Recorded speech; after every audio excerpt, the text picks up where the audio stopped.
Assalamualaikum. Hai teman-teman, di video kali ini aku mau sharing review satu buku yang berjudul Tuntas Motorik. Di sini, sebelum aku sharing reviewnya, aku mau sedikit cerita nih, alasan kenapa aku mau baca buku ini. Yang pertama ya karena semenjak aku jadi seorang ibu, memang dibutuhkan banyak cari tahu gitu ya tentang perkembangan anak, salah satunya tentang motorik ini. Nah, dari soal motorik ini aku jadi sadar nih, ternyata ada banyak ketidaktuntasan motorik dalam diri aku sendiri gitu, sehingga aku merasa aku harus banyak belajar lagi nih tentang motorik supaya aku pun bisa menstimulus anakku dan bisa maksimal dalam melatih dan menstimulus anakku.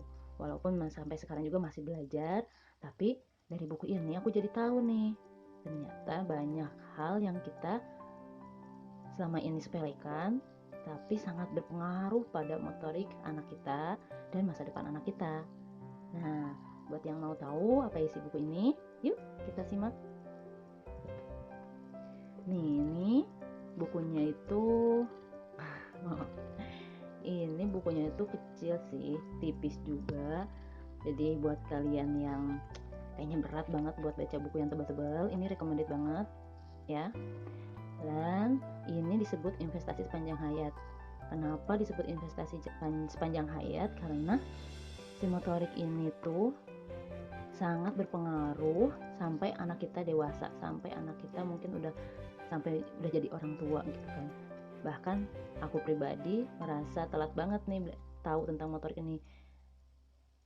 Motorik sering sih familiar didengar, cuman untuk mendalami, pengen tahu gitu, ingin tahu motorik ini seperti apa ya sejak aku jadi ibu, makanya telat banget ya. Nah, di sini penulisnya Bu Ani Kristina. Nah, ini kita lihat yuk daftar isinya ada apa saja. Ini di sini ada profil penulis dan di sini ada daftar isinya. Nih, ternyata motorik tak remeh, terus baca tulis susah karena buruknya motorik, terus barang rusak atau hilang karena motorik, perkembangan zaman hambatan perkembangan motorik, terus apa lagi nih, ada perkembangan normal sensorik motorik anak, sulit konsentrasi karena motorik tak tuntas, terlambat bicara karena motorik kurang, terus motorik belum optimal, emosi jadi labil, dan terakhir ada stimulasi sensorik motorik anak. Nih, isinya singkat, padat, dan berisi banget loh. Di sini aku juga jadi tahu, ternyata motorik ini tidak remeh. Kenapa disebut tidak remeh? Ya emang kita harus lebih semangat nih menstimulus anak untuk melatih sensorik motoriknya, karena memang akan berpengaruh sekali pada perkembangan anak sampai hingga dia dewasa gitu kan. Lalu ada tentang sulit konsentrasi karena motorik tak tuntas. Nih coba, siapa yang mau ngaku nih kalau sampai sekarang kadang susah banget buat konsentrasi?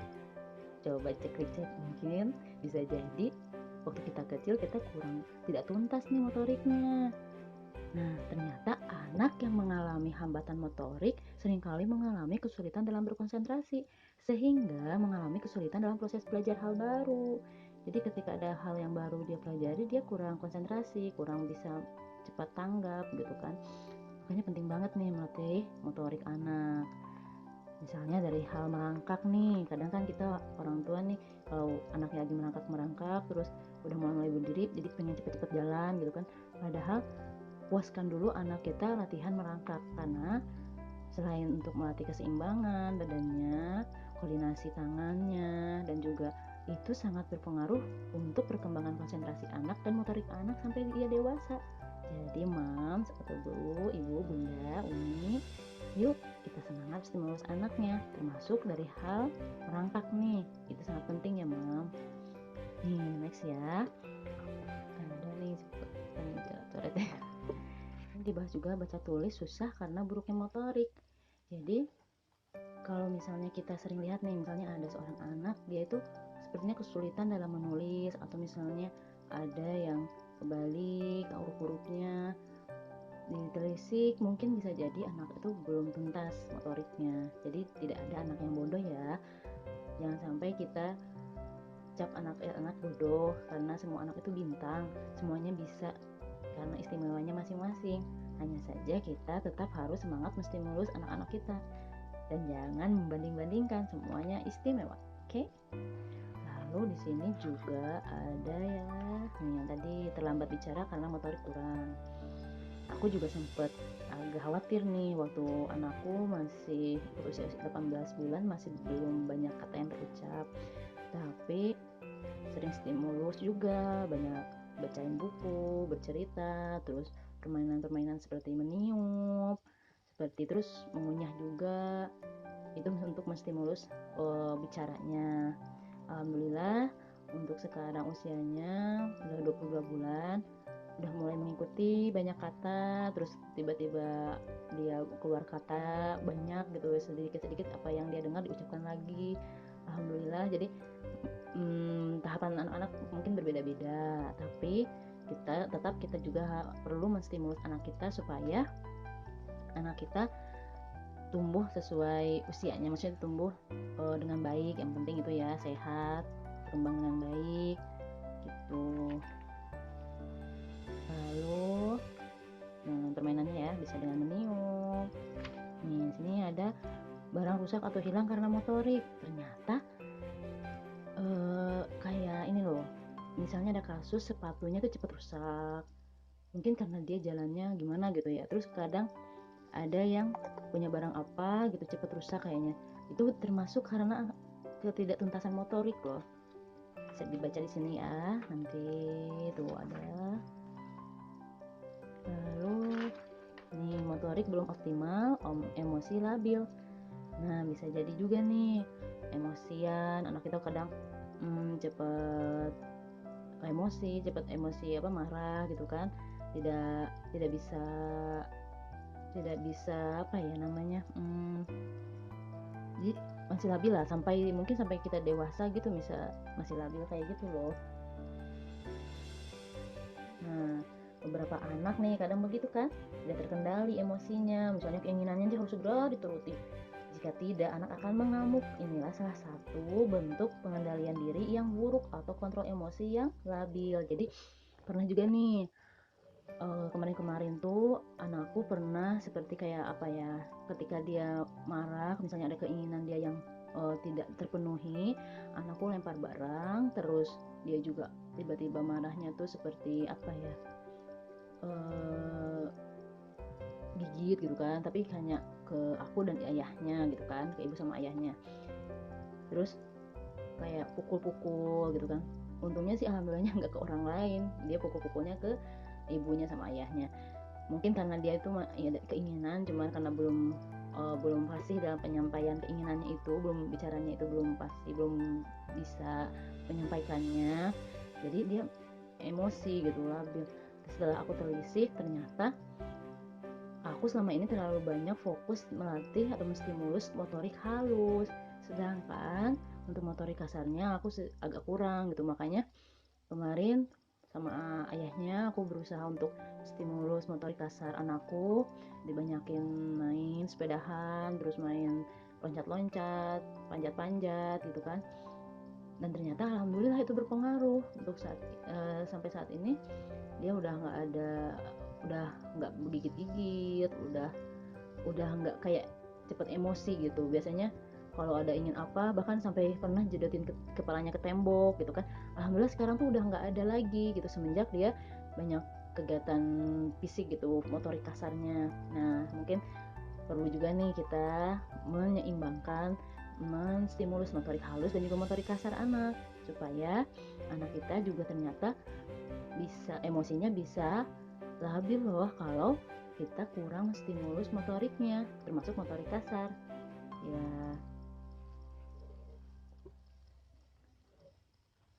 Nah sekarang nih ada perkembangan zaman, hambatan perkembangan motorik. Nah di sini perkembangan zaman di sini seperti halnya banyaknya bangunan-bangunan gitu kan di kampung, di pedesaan. Kalau dulu kan di kampung kita bisa belajar keseimbangan tubuh sambil berjalan setapak di sawah-sawah gitu kan. Terus banyak pohon yang buat dipanjatin anak-anak. Sekarang kan udah mulai nggak ada tuh, udah semakin menipis. Terus udah banyaknya anak-anak yang sudah punya gadget, sehingga dia lebih banyak duduk, lebih banyak diam gitu kan, bermain gadgetnya itu, sehingga motoriknya kurang terstimulus, motorik halus dan motorik kasarnya kurang stimulus. Nah, inilah yang salah satu menjadi penghambat gitu kan si perkembangan zaman ini. Jadi menghambat perkembangan motorik anak kita gitu. Lalu sini ada perkembangan normal sensorik motorik anak. Nih di sini ya, di buku ini juga ada nih untuk usianya. Normalnya tuh anak tuh udah bisa apa motoriknya itu kan ya, udah di sini jelas nih sampai usianya 5 tahun. Ya, sampai usianya 5 tahun ada di sini ya. Nah, di sini juga ada stimulasi sensorik motorik anak. Bisa nih, seperti contohnya nih, stimulasi sensorik motorik anak usia 0 sampai 3 bulan, apa saja stimulasinya nih ya. Kayak berguling-guling, mengangkat kepala, menggendong, mengayun. Tuh, refleks memegang benda. Nih, untuk yang usia 3 sampai 6 bulan, menyanggah berat, mengembangkan fungsi kontrol terhadap kepala, duduk ya. Terus memegang benda dengan kuat, memegang benda dengan kedua tangan, makan sendiri, mengambil benda-benda kecil, mencari sumber suara, berusaha meraih mainan. Lalu sampai 6 sampai 9 bulan tuh merangkak nih ya, merangkak, menarik ke posisi sendiri, berdiri, berjalan, berpegangan, berjalan dengan bantuan. Nih, di sini udah dijelasin ya per usianya ada di sini. Tuh, ada ya. Ini ya sampai usia stimulus sampai usia 5 tahun. Ya, kenapa sampai usia 5 tahun? Karena teman-teman, usia sampai 5 tahun itu adalah masa golden age atau masa kemasannya anak. Jadi apapun yang kita stimulus untuk anak dari usia 0 sampai 5 tahun ini sangat-sangat berpengaruh untuk masa depan anak kita. Baik itu menstimulus motorik halus, motorik kasar, menstimulus sensoriknya, menstimulus informasi-informasi dan lain-lainnya, sangat berpengaruh untuk anak kita sampai ia dewasa, karena 1 sampai 5 tahun itu adalah masa golden age. Nah, teman-teman, jadi aku benar-benar merekomendasikan buku ini ya buat teman-teman baca. Gak kan lama kok karena tipis juga, cuma isinya itu banyak banget bermanfaat. Dan buat teman-teman juga, kalau misalnya memang ada yang suka baca di ebook, boleh coba dicari. Tapi kalau misalnya mau beli juga bisa. Kalau aku pribadi sih lebih senang baca buku yang fisik gini ya, karena kita bisa baca-baca ulang, terus mata juga nggak pedih. Dan juga ini namanya, kalau buku kan investasi ya, nanti bisa dibaca lagi sama anak-anak kita, anak cucu kita. Jadi buku tuntas motorik ini mungkin bisa jadi salah satu yang wajib teman-teman punya. Mau yang udah nikah ataupun belum, yang udah punya anak ataupun belum, bisa miliki buku ini dan untuk dipelajari. Namanya ilmu mah nggak ada yang sia-sia ya. Nah teman-teman, segitu nih untuk review bukunya. Mungkin ada kurang-kurangnya, mohon maaf. Semoga teman-teman bisa ambil yang baik-baiknya aja dan bisa diambil pelajarannya dari apa yang aku sharingkan tentang buku ini. Aku juga masih belajar, masih banyak yang perlu dibenahi dalam mendidik dan juga merawat anak aku. Bukan berarti setelah baca buku ini aku udah jadi hafal betul dan sudah mastah lah gitu, udah jadi ahlinya motorik, bukan ya teman-teman. Jadi kita sama-sama belajar, mudah-mudahan kita semua bisa menstimulus anak kita, tuntaskan motorik sensoriknya, supaya anak-anak kita tumbuh menjadi anak-anak yang saleh-saleha, pinter dan juga bermanfaat. Baik teman-teman, sekian nih review bukunya. Semoga ada yang bermanfaat bermanfaat ya. Mohon maaf jika ada yang kurangnya. Jangan lupa subscribe, like, and share ya. Terima kasih. Assalamualaikum. Dah.